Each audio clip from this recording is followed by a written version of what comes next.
हिंदू राष्ट्र के लिए बिहार एक बहुत बड़ी रुकावट है। अस्सलाम वालेकुम नाजरीन, मैं हूं तस्मीन जावेद और यह है खबर से तजिए तक। बिहार यानी हिंदुस्तान का बिहार, कल वहां पे इलेक्शंस होने वाले हैं 6 से 11 नवंबर के दरमियान। आप ये सोच रहे होंगे इंडिया की डोमेस्टिक पॉलिटिक्स पे मैंने ये प्रोग्राम क्यों सजा दिया है। उसकी वजह है, उसकी वजह यह है कि आपको याद होगा कि जब सो कॉल्ड पहलगाम का वाकया हुआ तो मोदी साहब कहीं मिडिल ईस्टर्न कंट्री में मौजूद थे। उन्होंने ऑप्टिक्स के लिए ये फैसला किया कि मैं अपना दौरा तर्क करके हिंदुस्तान जाता हूं। उन्होंने दिखाया कि वो बहुत बड़े इंडिया के वजीर आजम हैं। वो आए, लेकिन उन्होंने आके पहला बयान दिल्ली में नहीं दिया पाकिस्तान के खिलाफ। उन्होंने सबसे पहला बयान बिहार में जाके दिया और बिहार में जाके ये कहा कि हम जो है सो कॉल्ड आतंकवादियों को जाके हम हंट करेंगे, उनका पीछा करेंगे और उनको जो है खात्मा कर देंगे, एलिमिनेट कर देंगे। तो बिहार को मोदी साहब ने, नरेंद्र मोदी साहब ने, जो कि अभी तक नेशनल डेमोक्रेटिक अलायंस, अभी भी वहां पे उनकी जो हुकूमत खत्म हुई है, कोलेशन गवर्नमेंट रही है। तो बिहार में बीजेपी ने हमेशा उसको नाकामी मिली है और जनता दल के साथ, जो ये वो पार्टी है जिसमें मशहूर लालू प्रसाद बिहार के बहुत ही मशहूर वजीर आला रह चुके हैं, इनके साथ मिलकर और भी पार्टीज मिलकर इन्होंने हुकूमत बनाई है। अब एक बहुत बड़ा चैलेंज है, लेकिन उस चैलेंज को दूर करने के लिए मोदी जो कि दुनिया भर में जमहूरियत का लेक्चर देते रहते हैं, मैं आपको बताता चलूं कि उनके बिहार के अंदर कैसे जमहूरियत की धज्जियां उड़ाई जा रही हैं कि वहां पे इल्जाम ये लगाया जा रहा है। खुद डॉन अखबार में जावेद नकवी साहब हैं, जो डॉन के कॉरेस्पॉन्डेंट हैं और जो इंडिया के हैं, इंडिया के सहाफ़ी, उन्होंने आर्टिकल लिखा जुलाई के महीने में, ये जून या जुलाई के महीने में। उन्होंने उसमें ये इरशाद फरमाया कि इलेक्शन कमीशन कॉम्प्रोमाइज हो चुका है, इंडिया का, पाकिस्तान का नहीं, इंडिया का। और दूसरा ये कि उन्होंने ये भी कहा कि वहां पे स्पेशल इंटेंसिव रिविजन एक एक्सरसाइज की जा रही है। वो ये है, बहुत कॉम्प्लिकेटेड मैटर है। वो इसमें ये किया जा रहा है, मिसाल के तौर पे जब भी आप वोट डालते हैं तो आपसे सीएनआईसी मांगा जाता है, शनाख्ती कार्ड मांगा जाता है, या इंडिया में एक और है आधार कार्ड। लेकिन वहां पे उनसे, जो बिहार के अंदर लोग हैं, उनसे मांगा जा रहा है बर्थ सर्टिफिकेट, उनके डोमिसाइल और कुछ ऐसे मामलात, जिसकी वजह से ये तासुर उभरता है। बल्कि तासुर की हकीकत ही है कि इससे कहीं ना कहीं मुसलमानों को और दलित्स को जो है साइडलाइन किया जाए। क्योंकि जाहिर बात है मुसलमानों की अक्सरियत, आप ये कह सकते हैं कि बीजेपी के साथ उस तरह से अलाइन नहीं है जिस तरह से दूसरे वहां के अंदर इंडिया के अंदर मामलात हैं। तो ये जो इलेक्शंस होने वाले हैं बिहार के 6 से 11, क्या इसकी इंपॉर्टेंस है, क्या इसके मामलात हैं। 1,70,00,000 का ये पूरा स्टेट है, पटना उसका कैपिटल है, मुजफ्फरनगर उसके मामलात हैं, बहुत ही एक रिच सूबा है। लेकिन जैसे मैंने कहा कि क्योंकि बिहार में जाके मोदी साहब ने तकरीर की थी पाकिस्तान के खिलाफ और कोशिश उन्होंने पूरी की हुई है कि बिहार में किसी तरह से उनकी हुकूमत फिर से बन जाए, लेकिन वहां उनको नेशनल डेमोक्रेटिक अलायंस को एक वहां पे बहुत बड़ा चैलेंज है महगत बंधन की तरफ से। ये भी एक अपोजिशन अलायंस है जिसमें कांग्रेस है और एक और भी है जिसमें ग्रैंड डेमोक्रेटिक अलायंस है, जिसमें ऑल इंडिया मजलिस इत्तेहाद मुस्लिमीन भी है, जिसमें असदुद्दीन ओवैसी जिसके सदर हैं, वो भी इस इलेक्शंस में कंटेस्ट कर रहे हैं। तो ये बहुत ही एक सीरियस मामला भी हो सकता है। इस इलेक्शन में पाकिस्तान ने बहुत करीब से नजर भी रख रहा है, क्योंकि इंडिया के इंटरनल मैटर है, लेकिन वहां के इलेक्शन से डिटरमिन करेंगे बिहार के कि मोदी, क्योंकि आपको ये मालूम होगा कि 2024 के इलेक्शंस में जो इनके इलेक्शंस हुए थे, जनरल इलेक्शंस हुए थे, मोदी साहब जो थे वो माइनॉरिटी गवर्नमेंट बनाई है उन्होंने। तो अब क्या बिहार भी मोदी को इस तरह से फिर से रुस्वा करेगा, या मोदी जो है कुछ ना कुछ करके कोई ना कोई सरप्राइज दे सकते हैं। इस मामले पे बात करते हैं, हमारे साथ 2 मोअज़्ज़ज़ मेहमान मौजूद हैं। ब्रिगेडियर रिटायर्ड आसिफ हारून साहब सीनियर डिफेंस एनालिस्ट हैं, और उनके साथ मौजूद है सीनियर एनालिस्ट हैं तैयबा बुखारी साहिबा। आप दोनों मोअज़्ज़ज़ मेहमानों का बहुत शुक्रिया। आसिफ साहब, ये कल बिहार के अंदर जो इलेक्शंस हो रहे हैं, हमें क्या बहुत इसको बारीक बीनी से देखना चाहिए, कह देना चाहिए हिंदुस्तान का अंदरूनी मामला है? तो इंडिया का अंदरूनी मामला, लेकिन जहां तक बीजेपी और मोदी का ताल्लुक है, उनके लिए तो एक किस्म का जिंदगी और मौत का सवाल ये बन चुका है, और उनके लिए एक बहुत बड़ी एक क्रिटिकल सिचुएशन जो है यहाँ डेवलप ये हो गई है। उनके लिए हर हाल में इस इलेक्शन, बिहार के इलेक्शन को उन्होंने जीतना है। अगर वो इस इलेक्शन में हार गए तो फिर तो यही कह सकते हैं कि जो बीजेपी का बिस्तर जो है वो शायद गोल हो जाएगा, और उनको शायद अपनी टर्म जो है वो भी मुकम्मल ना होने दें। वैसे भी आपने सुना ही होगा कि आरएसएस जो है वो भी उनसे बदजन हो गई है, और वो तो उसकी जो है अभी रिटायरमेंट की बात भी ये करते हैं कि आपने अभी काफ़ी काम कर लिया है, तो अभी आप ये रिटायर हो जाएं। तो जैसे आपने भी ये बताया कि वहाँ पर जो इलेक्शंस होते हैं, चाहे वो कांग्रेस करती है और खासकर बीजेपी, तो उस कांग्रेस में इलेक्शन कैंपेन में वो पाकिस्तान का जिक्र जो है वो जरूर करते हैं और वो पाकिस्तान कार्ड खेल के अपना इलेक्शन ये जीतते हैं। ये यानी इस्लामोफोबिया जो है वो फैक्टर जो है वो अपने इलेक्शन कैंपेन में जरूर शामिल करते हैं।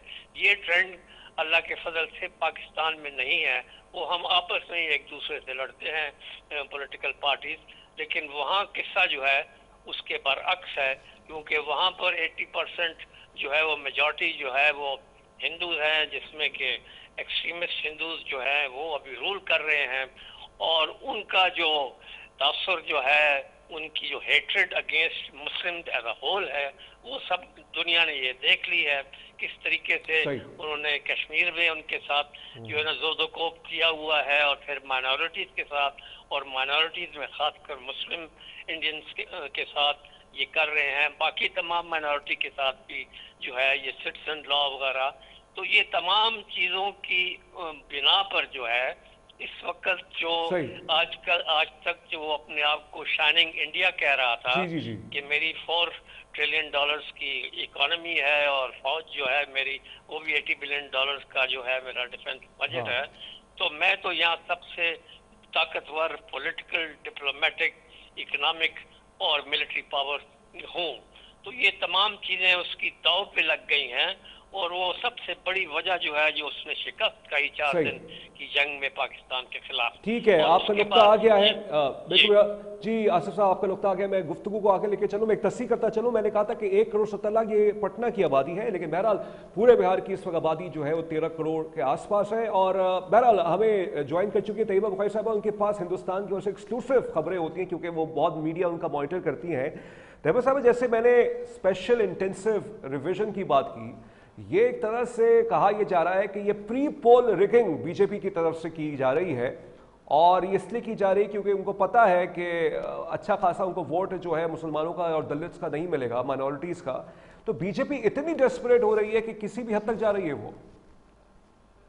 तस्वीर मेरे पास बहुत ज्यादा तफसीलात मौजूद हैं, बहुत ज्यादा आदादोशुमार मौजूद हैं और उनको बयान करने के लिए मुझे तवील वक्त दरकार होगा, लेकिन थोड़ा सा हौसला रख के आप भी सुनिएगा और जो हमारा प्रोग्राम देख रहे हैं नाज़रीन, वो भी जरा गौर से अपने दिमाग की खिड़कियां खोल के सुने कि हम उनको दुनिया की सबसे बड़ी जमहूरियत के आज जिस तरीके से अदादोशुमार के जरिए और हकायक के जरिए जो चीथड़े भारत में जमहूरियत के उड़ रहे हैं, उससे दुगने चीथड़े आज हम उड़ाने जा रहे हैं। ये प्री पोल रिगिंग होने नहीं जा रही, हो गई है।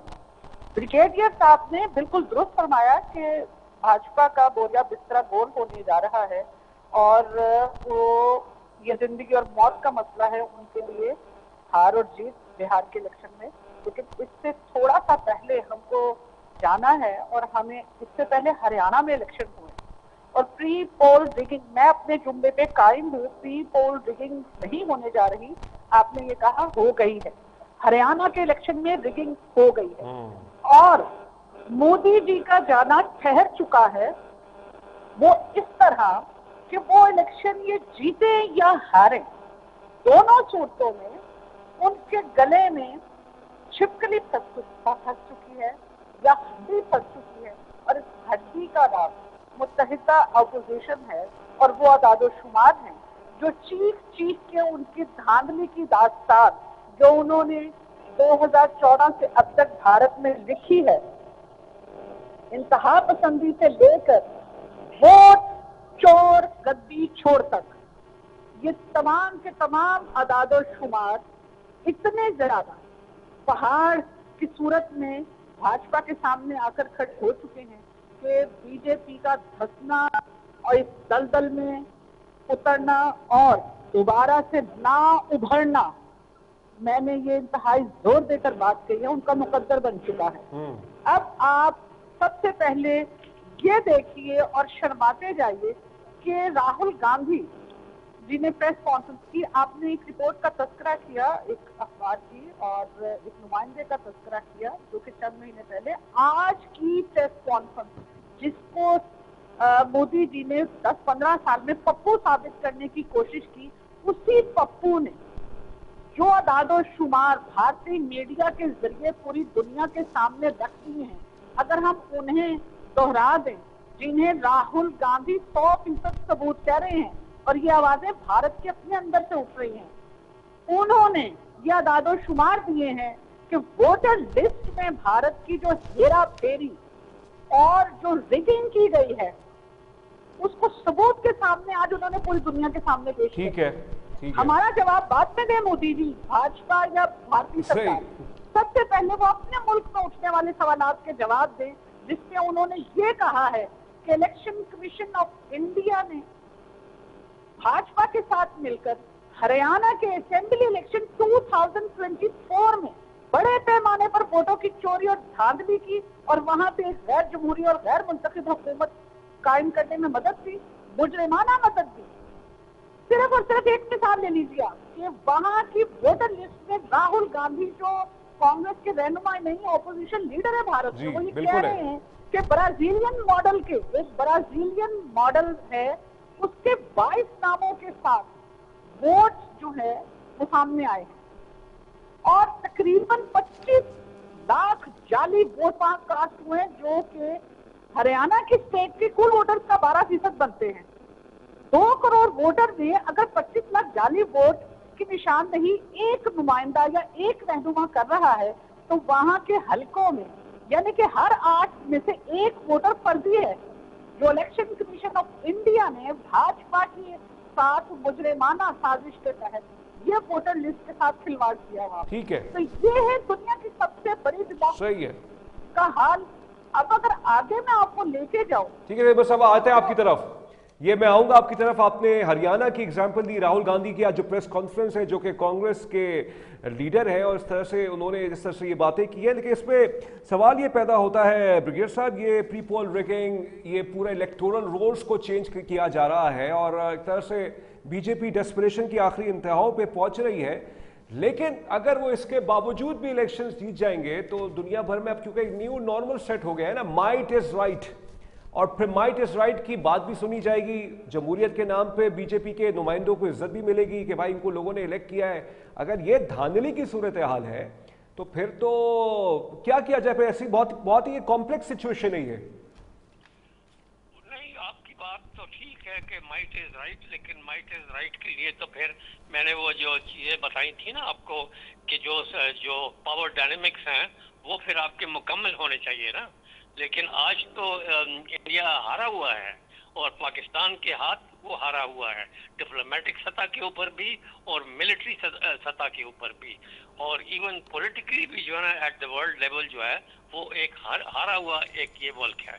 तो वो ये जो आंसर जो एक अचानक पैदा हुए हैं 10 मई के बाद से, ये इसने जो है ना इसकी साख्त को बहुत ज्यादा कमजोर कर दिया है और उसके असरात जाहिर है कि वो अंदर भी ये पड़े हैं। आज अंदर जितनी उसके खिलाफ आवाजें उठ रही हैं और उससे ये पूछा जा रहा है, जिसकी वजह से मजबूरन उसको ये जो बीजेपी के लीडर्स हैं, उनके जो तीनों मिलिट्री चीफ्स हैं, वो झूठ बोलने पे मजबूर हो गए हैं और वो 4-5 महीने के बाद जो है वो कह रहे हैं कि नहीं जी हमारे जहाज नहीं गिरे थे, पाकिस्तान के जहाज ये गिरे थे। इस तरह की मनगढ़ंत कहानियां जो है उसका वो ये सहारा ले रहे हैं। तो झूठ का सहारा तो वही लेता है जिसमें कोई कमजोरी हो। तो जब ये इस तरह की कमजोरियां आप में अंदर आ गई और जो है इसी वजह से जो कांग्रेस जो आज तक बड़ी कमजोर थी वहां पर और बाकी अपोजिशन पार्टीज भी आज तो बड़ी मजबूत हो गई हैं। आज उनकी आवाजें जो है ना बहुत ऊंची हो गई हैं। असेंबलीज में उनकी आप तकरीरें सुने कि किस तरीके से जो है ना उनको जो है ना चैलेंज किया जा रहा है और शेम किया जा रहा है। तो ये सब फैक्टर्स आप उसको इग्नोर नहीं कर सकते और ये रिगिंग अगर होगी तो ये और अपने लिए गड़ा जो है उसको खोदेगा और हो सकता है यही एक वजह बने कि जी उसके खिलाफ जो है ये फिर वोट ऑफ नो कॉन्फिडेंस वाली ये बात हो और कोई जो है ना या तो उनका अंदर एक चेंज है या एक अर्ली इलेक्शंस के लिए जो है ये बात हो जाए।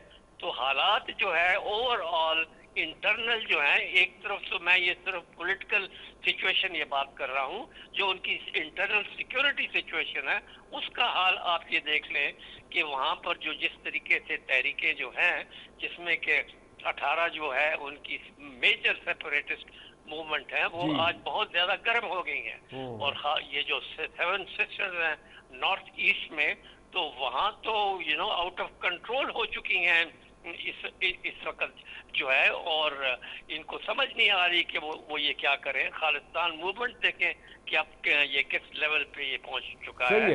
इवन कश्मीर में जो है वहां पर भी जो है ना उनके ऊपर ये हमले हो रहे हैं। तो ये कोई छोटी मोटी बातें नहीं है। बिल्कुल आपने ये है जो मैं एक इम्पोर्टेंट बात ये करूं कि उनके आर्मी चीफ को मैंने ये अभी सुना कि वो कह रहे हैं कि जी हम अगले चंद सालों में हिंदुआइज कर देंगे अपनी मिलिट्री फोर्सेस को, 50% जो है हम नॉन हिंदूज को निकालेंगे क्योंकि उनको खतरे पड़ गए हैं। जो उनके फाइटिंग फोर्स हैं वो कौन है, सिख है और मुस्लिम है, और वो उनको वो जो है इनके साथ नहीं है। तो वो तो उनको तो उस तरफ ये सोच रहे हैं, तो ये तो अंदर से जो है ये टूट फूट के शिकार है।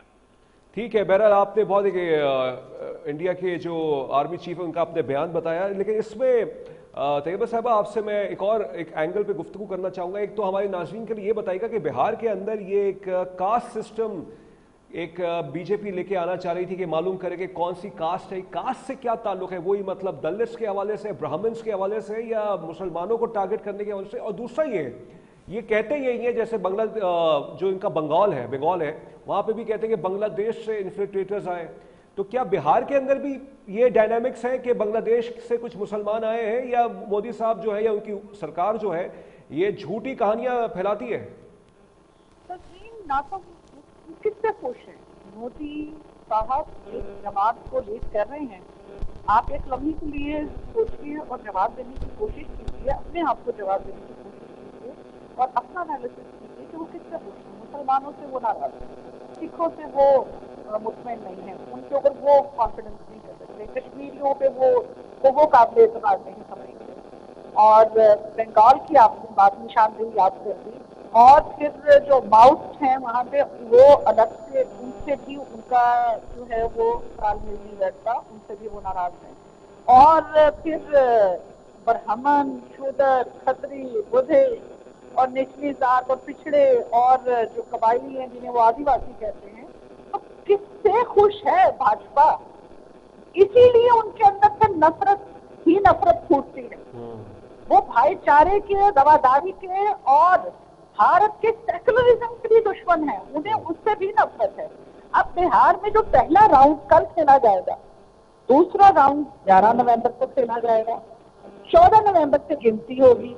कल 18 जिला में 121 असेंबली सीट के लिए वोटिंग होनी है, 1314 उम्मीदवार मैदान में हैं। 3.75 करोड़ वोटर्स ने कल 1314 उम्मीदवारों की किस्मत का फैसला करना है। और ये भी मैं आपको बता दूं कि ये जो 18 डिस्ट्रिक्ट मैंने आपको बताया कि ये 18 जिला जिनमें ये 121 असेंबली सीटों के लिए वोटिंग होनी है, उनमें है पटना, नालंदा, लखीसराय, शेखपुरा, भोजपुर, बक्सर, विशाली, मुजफ्फरपुर, समस्तीपुर, दुर्भंगा, सरसा, मधेपुरा, खगड़िया, मुंगेर, बेगूसराय, सारण, सिवान और गोपालगंज। तो ये जो कल वोट होना, ये जो कल मैदान सजना है, इस मैदान में नफरत को जवाब जाएगा। अब इसमें मेल वोटर्स कितने हैं? वो 19.8 मिलियन मर्द वोटर हैं, 17.7 मिलियन फीमेल वोटर्स हैं और 73.8 मिलियन यूथ वोटर है। और जो ट्रांसजेंडर्स हैं वो 758 वोटर्स हुए हैं। और कुल जो पोलिंग स्टेशन की जिस तरह मेरे पास तादाद मौजूद है, लेकिन ये बड़ा तवील हो जाएगा और कितने पोलिंग बूथ बनेंगे और इस तरह सारा कुछ। बहरहाल हम आपको ये बताने जा रहे हैं जो 73.8 मिलियन यूथ है ना जी इस वोट में, और जो फीमेल वोटर है, सबसे ज्यादा भारत में मोदी गवर्नमेंट से खवातीन नाराज हैं, क्योंकि इनके दौर में खवातीन के खिलाफ जो जराइम बढ़े हैं उसके आदाशुमार अगर हमने बयान करने शुरू किए तो आपको एक अलग से कोई गैर दरकार होगा करने के लिए। और यूथ जो बेरोजगारी का शिकार है, इन्होंने कहा था कि हम 2 करोड़ नौकरियां देंगे हर साल, इन्होंने दी। हर एक व्यक्ति के अकाउंट में, यानी कि हर एक भारतीय शहरी, मैं आसान लफ्जों में अगर बात करूं, क्योंकि मेरा ननिहाल भारत से है, मुझे थोड़ी बहुत हिंदी भी आती है, तो हम इनकी बातों को समझ लेते हैं। सही। तो आप ये देखिए कि इन्होंने कहा था कि हर भारतीय शहरी के अकाउंट में 15 से 18 लाख रुपए आ जाएंगे, सॉरी आ जाएंगे, अभी तक नहीं आए। तो भारतीय बड़े नाराज हैं, वो बदलने का शिकार है, वो बेरोजगारी का शिकार है, उनका वोट चोरी हुआ है, उनमें गुस्सा है, और फिर इन्होंने जो नफरत फैलाई है, और फिर इन्होंने जो जुल्म और ज्यादती की है, इन्होंने जो लौटा है अवामी राय को, तो इन्होंने सेकुलरिज्म का कत्ल किया। ये तो गांधी जी से भी खुश नहीं है। तो मुझे आप ये बताइए, मोदी जी कहाँ कहाँ लड़ेंगे?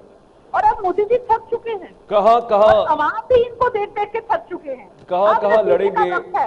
हम ये कह रहे हैं कि ये फाउल खेलें, ये यहाँ पे रिगिंग करें, ठीक है। इनसे हरियाणा नाराज, पंजाब नाराज, उत्तर प्रदेश नाराज, कश्मीर नाराज, अब बिहार नाराज होने जा रहा है। बिहार नाराज होने जा रहा है। इस नुक्ते पर ब्रेक लेते हैं, लेकिन मैंने आज बहुत कोशिश की कि बहुत से इंडियन सहाफ़ियों से रब्ता किया जाए। भाई हमारे प्रोग्राम में बड़े सहाफ़ी कहाँ आएंगे, लेकिन हमने कोशिश की कि लोकल सहाफ़ियों से भी बात की जाए। सब डरे हुए, कहा भाई हम पाकिस्तान के चैनल पे आके बीजेपी के खिलाफ बात नहीं कर सकते क्योंकि हमारे लिए मसला हो जाएगा। तो पाकिस्तान के अंदर भी सहाफ़त के इसी तरह के हालात हैं जैसे इंडिया के में हालात हैं। बहरहाल ये है खौफ का राज और दोनों मुल्कों में मुश्तरका है। इस नुक्ते पर ब्रेक लेते हैं, ब्रेक के बाद फिर से आएंगे।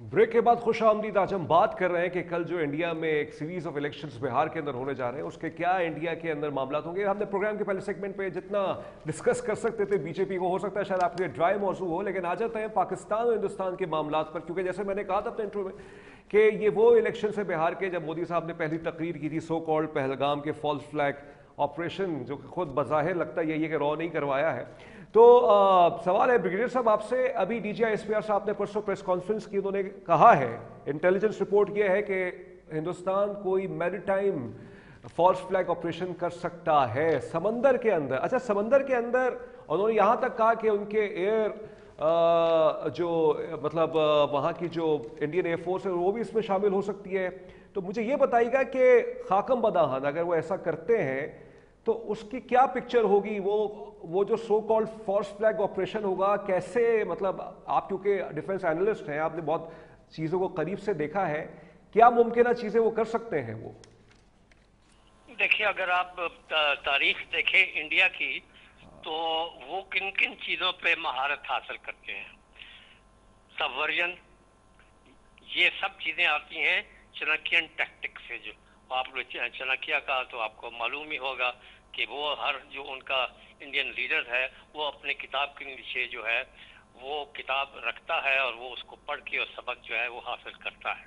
तो एक तो वो सबवर्जन जो है उनके खून में रच बच चुकी है। वो तमाम जो हमसाय ममालिक में और अंदर भी जो है जो माइनॉरिटीज वगैरह हैं उनके खिलाफ भी ये सबवर्सिव टैक्टिक्स इस्तेमाल ये करती है। कोर्सिव टैक्टिक्स जो हैं, स्पाइनेज जो है, असैसिनेशंस हो गई, डिसेप्शन हो गई, प्रोपेगेंडा वॉर हो गया, इसके अलावा डिसइंफॉर्मेशन कैंपेन हो गई, फॉल्स फ्लैग ऑपरेशन हो गया, सर्जिकल स्ट्राइक्स हो गई, limited attacks and limited war हो गया, ड्रोन स्ट्राइक्स हो गई, इंट्रूजन हो गए। तो वो इस किस्म की चीजें जो है वो करती रही है और आज भी वही कर रही है। और खासकर अभी जब उसको बहुत बड़ी मार पड़ी है तो उसके पास तो मेरी नज़र में सिर्फ यही ऑप्शन रह गए हैं इनडायरेक्ट स्ट्रेटजी के।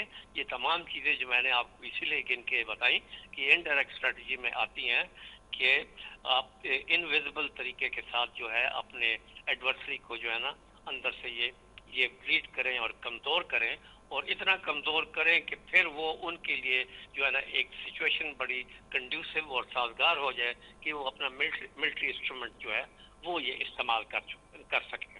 तो इस दफ़ा उन्होंने जो सबसे ज़्यादा जो है ना शोर ये मचाया हुआ है कि लास्ट टाइम तो हम एयर से आए थे, एयर पार भी यूज़ की, ड्रोन का भी हमने इस्तेमाल किया और मिसाइल भी मारे, तो अब हम समंदर की तरह रास्ते से आएंगे। वो ऑप्शन हमने नहीं किए और हमने जितनी भी जंगें उनसे लड़ी ठीक है, थोड़ा बहुत एक्शन हमारा सी के ऊपर भी हुआ, लेकिन ऐसा कोई 1 to 1 जो है हमारी सी वॉर नहीं हुई। तो अब उनके पास 2 जो है एयरक्राफ्ट कैरियर भी आ गए हैं, जिसके ऊपर उनको बहुत जोम है।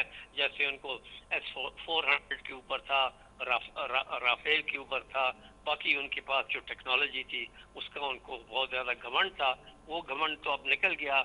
अब उन्होंने कहा कि जी हम इस दफा जो है हमारा हमला जो होगा, इंट्रूजन जो होगी, अटैक्स जो होंगे, ठीक है, वो साउथ में भी होंगे और वहां से भी होंगे। तो उस नजरिए में जो अपना ये झुकाव दिखा रहे हैं, और ये हो भी सकता है कि ये एक स्ट्रेटेजिक रिसेप्शन हो कि आप सब तमाम तवज्जो जो है उस तरफ आप जो है हमारी वो कर दे और वो वार कहीं और करें।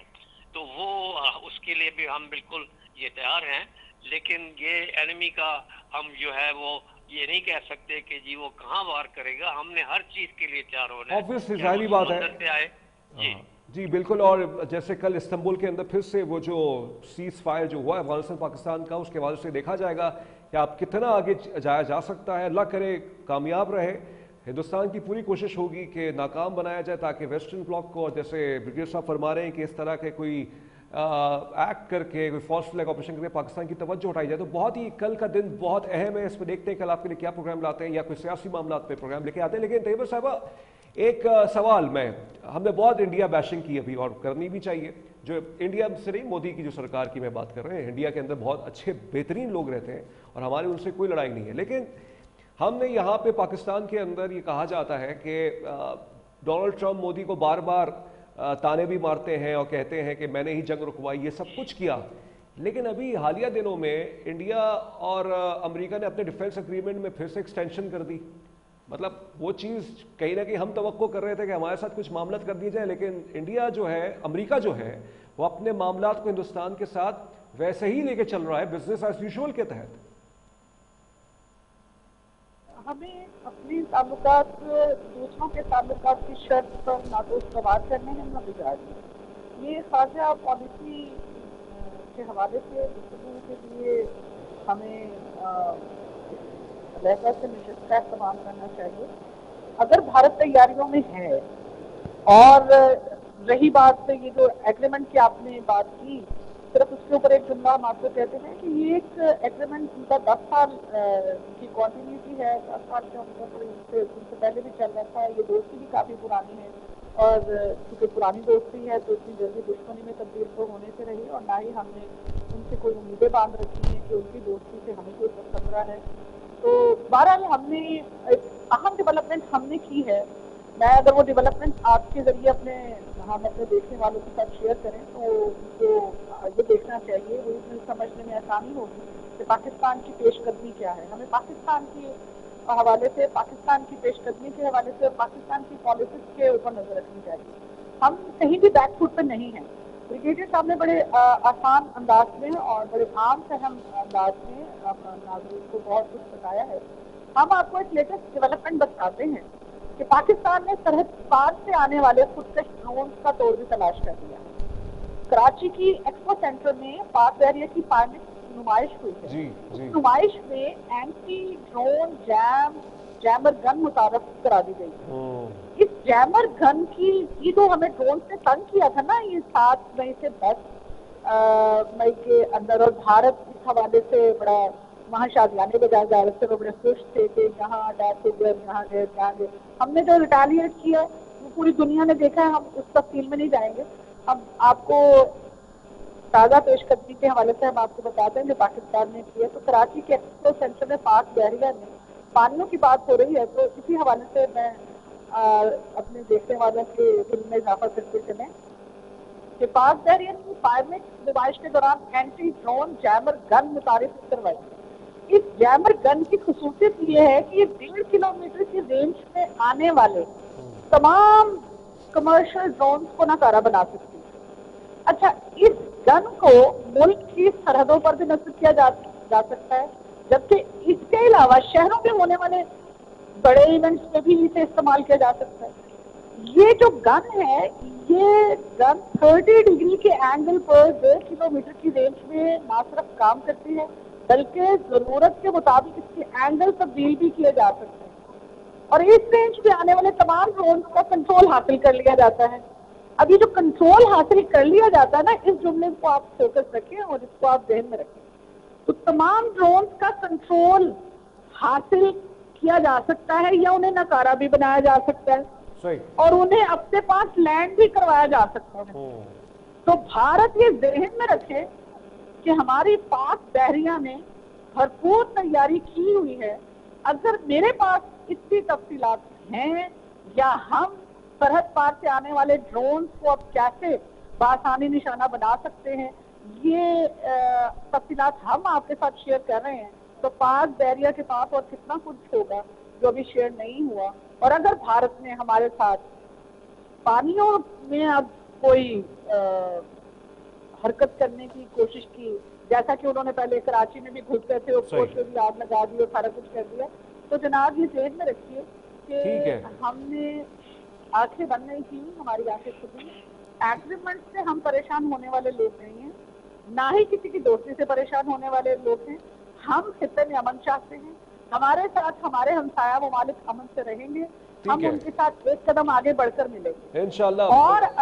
और अगर हमारे साथ किसी ने एस्केलेशन किया तो ब्रिगेडियर साहब की तो गुफ्तगू आपने सुन ली, बीइंग ए सिविलियन हमारा पैगाम देते जाइए कि हम अपनी फौज के साथ शाना बशाना खड़े होंगे, फौज के साथ शाना बशाना खड़े रहेंगे। ब्रिगेडियर साहब आप कुछ कमेंट करेंगे पाकिस्तान नेवी की कल से जो एक्सरसाइज स्टार्ट हो रही है? जी देखें, आपने टाइमिंग भी आप देख लीजिए कि उधर बिहार में इलेक्शन 6 से 12 नवंबर को हो रहे हैं और त्रिशूल एक्सरसाइज जो है उनकी वो भी 6 से 12 नवंबर जो ट्राई सर्विस एक्सरसाइज है वो भी हो रही है। ये टाइमिंग बड़े ये इम्पोर्टेंट है। वो हर लिहाज से जो है क्या कर रहे हैं, वो खौफ फैला रहे हैं। उनकी पॉलिसी होती है कि फियर फैलाना, क्योस क्रिएट करना।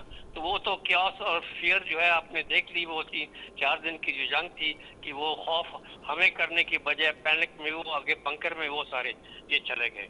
तो जहाँ तक समंदर की बात है, ये बड़ी अच्छी बात इन्होंने की है कि एंटी जैमर वाली गन की जो है। तो इसके साथ में और भी ये बात करूं कि जो पहले लास्ट टाइम भी वो उनका जो आया था विक्रांत और नजदीक हमारे आ गया था, तो सिर्फ हमने जो है ना PL-15 ही जो है वही उसको जो है ना हमने जीरो किया था, जिसकी वजह से उसको बड़ी तेजी से वापस जाना पड़ा। तो आज हमारे पास PL-17 और 19 भी है और फिर हाइपरसोनिक मिसाइल जो है वो भी है। तो ये उनको भूलना नहीं चाहिए। फिर F-35 भी हमारे पास आ गए हैं। फिर जो है अगर वो ये तो नहीं है कि सिर्फ समंदर से हमला करेंगे, उसके साथ वो सदर्न एरिया डेजर्ट में भी आएंगे। उसके लिए नसर मिसाइल जो है वो भी एक्टिव हो गए with TNW tactical nuclear weapon, the tiniest weapon, जिनका जो है ना रेडियस जो है ना बहुत लिमिटेड एरिया में है, लेकिन 1 मिनट के अंदर उनका पूरा डिवीजन या आर्मर्ड डिवीजन जो है ना वो डिस्ट्रॉय कर सकता है। ये मैं छोटी छोटी चीजें मैंने आपको चले। बहुत शुक्रिया आपका ब्रिगेडियर रिटायर्ड आसिफ हारून साहब, और बहुत शुक्रिया आपका तैयबा बुखारी साहब। आपने बहुत ही एक ऐसे अहम मौजू पर गुफ्तगू की जिसका कहीं ना कहीं पाकिस्तान भी इसको बहुत क्लोजली मॉनिटर करेगा, यानी बिहार के इलेक्शंस में। फिर हमने अगला सेगमेंट किया जो है पाकिस्तान की डिफेंस की तैयारियों पे। कल पाकिस्तान नेवी की एक्सरसाइज स्टार्ट होने वाली है। बाय द वे, अब ये हिंदुस्तान को पता चल गया होगा, वहां के अवाम को, जो गोदी मीडिया उनको बताता रहता था कि लाहौर पोर्ट पे हमला किया, तो कल पाकिस्तान नेवी की एक्सरसाइज से पता चल जाएगा लाहौर में तो कोई पोर्ट ही नहीं है। वो पहले भी उनको पता चल गया होगा कि कराची में ही समंदर है या गवादर में समंदर है। तो वहां पे जिस तरह से मोदी ने मीडिया को खरीदा हुआ है, तो वो शायद समझते हैं कि सबको वो बेवकूफ बना सकते हैं। बहरहाल प्रोग्राम के एंड पे एक बहुत ही बड़ी डेवलपमेंट आपने देखा। पूरे पाकिस्तान के मीडिया पे खुशी है, सोशल मीडिया पे खुशी है, और वो खुशी है ज़ोहरान ममदानी साहब जो कि न्यूयॉर्क के मेयर बन चुके हैं और 10 लाख से ज़्यादा वोट उन्होंने हासिल कर लिया है। 34 बरस उनकी उम्र है और बहुत ही कहते हैं कि वाइब्रेंट किस्म के आदमी हैं। डोनाल्ड ट्रंप के खिलाफ समझे जाने वाले आदमी। डोनाल्ड ट्रंप ने पूरी कोशिश की कि उनको जो है एक तरह से रुस्वा किया जाए, उनको कहा जाए कि आप मतलब लोगों को जो है जहन साजी की जाए कि इनको वोट ना दिया जाए। यहाँ तक कहा गया कि 11th आवर पे उनके खिलाफ एक स्टेटमेंट भी दिया कि ये जो साहब हैं ज़ोहरान ममदानी, जो कि by the way neutralise citizen है यूनाइटेड स्टेट्स ऑफ अमेरिका के, 2018 में ये जाके हुए थे, युगांडा में इनकी पैदाइश थी। बहरहाल ट्रंप ने ये आखिरी वक्त ये कहा था कि ये यहूदियों के खिलाफ है और ये ज़ोहरान ममदानी वो साहब है कि जिन्होंने गजा के लिए, फ़लस्तीन के लिए बाकायदा आवाज़ उठाई है। यहाँ तक कहा है कि नेतन्याहू जो है, मैं उसको किसी भी सूरत न्यूयॉर्क आने नहीं दूंगा, अगर वो आएगा तो उसके अरेस्ट वारंट जारी होंगे। तो एक तरह से पॉलिटिकल अपसेट तो हुआ है डोनाल्ड ट्रंप को और रिपब्लिकन्स को, क्योंकि जो रिपब्लिकन की जो कैंडिडेट है कर्टिस सिल्वा, उनको सिर्फ 1,04,000 कुछ इस तरह के वोट मिले हैं। और ज़ोहरान ममदानी ने farmer mayor of New York, former governor sorry, उनको भी हराया है, जिनका नाम एंड्रयू कामो है, उनको भी 41% वोट्स मिले हैं। तो ज़ोहरान ममदानी के जो वालिद हैं वो भी महमूद ममदानी साहब, वो भी कोलंबिया यूनिवर्सिटी में प्रोफेसर है और by the way African studies पढ़ाते हैं। तो एक इंक्लूसिव बात वो करते हैं। आपने देखा उनकी तकरीर के अंदर तमाम अमेरिका के जो मामलात हैं, अमेरिका के अंदर जितने रहने वाले हैं, जितने मज़ाहिब के लोग हैं, वो सब उनकी रैलियों पे आए। आज मुसलमानों ने भी उनको वोट दिया, यहूदियों ने भी उनको वोट दिया। तो एक तरह से ये बहुत बड़ी कामयाबी है और एक बहुत बड़ा पॉलिटिकल अपसेट। लेकिन सवाल ये पैदा होता है कि ममदानी जो हैं वो क्या वो कर पाएंगे कि जिसके लिए उनको वोट डाला गया है? यानी ये कि वही वाला मामला हो सकता है जो आप सिंध के अंदर देखते हैं कि मेयर ये कहता है कि मेरे पास इख्तियार नहीं है, और फिर मेयर के पास इख्तियार जब नहीं होता तो उसको वोट कभी सूबे से मांगना पड़ता है, वह सूबा कहता है वफाक नहीं देता। तो इस तरह के मामले यहाँ अमेरिका में भी पैदा हो सकते हैं। लेकिन पाकिस्तान के अंदर सभी खुश हैं, सोशल मीडिया खुश है, कोई इस बात पे खुश है कि मुसलमान जीत गया, कोई इस बात पे खुश है कि कोई गुजरात से कोई जीत गया। हर कोई जो है इस खुशी को देख रहा है। लेकिन आप एक नुक्ते को भूल रहे हैं। अब बेशक आपकी अपनी खुशी होगी, मेरी खुशी ये है कि अगर इसको समझूं खुशी, बाय द वे अमेरिका का इंटरनल मैटर है, वो ये कि न्यूयॉर्क के हवाले से कहा जाता है कि न्यूयॉर्क एक बाय द वे वहाँ पे बड़े बड़े टाइकून्स हैं, सरमाया दराना लोग हैं वहाँ पे, और वहाँ पे और पूरा मीडिया इस आदमी के खिलाफ था। फिर भी अमेरिका के अंदर इलेक्शंस हुए और लोगों ने, तमाम अमेरिका के मज़ाहिब और रहने वालों ने इस शख्स को वोट दिया। तो एक तरह से ये पैगाम है कि कहीं ना कहीं जमहूरियत की, अमेरिका की बहुत सी खामियां अपनी जगह, लेकिन आज़ादियां भी हैं और उसका हम सबको इस्तेफादा करना चाहिए। लेकिन यहाँ पाकिस्तान के अंदर कुछ सियासतदान ऐसे उसको पेश कर रहे हैं कि जैसे ये मतलब हमारे यहाँ भी कोई नौजवान मेयर है कराची के अंदर, तो अब न्यूयॉर्क के अंदर भी नौजवान मेयर है। तो हम लोग यही समझते हैं कि हमारे ही इर्द गिर्द दुनिया जो है वो घूमती रहती है, हम अपनी ही खुशियों में खुश हैं। बहरहाल बहुत मुबारक हो ज़ोहरान ममदानी को उनकी जीत। लेकिन मुझे लगता ही है जनवरी 2026 से आपको वहाँ पे वही खबरें मिलती रहेंगी जो आपको कराची के अंदर एक मेयर साहब की मिलती रहती हैं कि भाई हमारे पास तो इख्तियार ही नहीं है, हम जितना कर सकते हैं कर रहे हैं। बल या अगर मेयर साहब नहीं कहते तो टाउन नाज़िम के लोग कहते रहते हैं। तो मैंने कहा इस इंटरेस्टिंग नोट पे प्रोग्राम को एंड करता हूँ। अपना बहुत ख्याल रखिएगा। खबर से तस्वीर तक से तस्मीन जावेद को इजाज़त दीजिए। कल कोशिश मैं करूँगा कि मुल्क की सियासत पर कोई एक कॉम्प्रिहेंसिव प्रोग्राम लेके आए जिसमें लड़ाई झगड़ा ना हो, कुछ आपके लिए हम समझ बूझ की बात करें। अपना बहुत ख्याल रखिएगा। अल्लाह हाफ़िज़।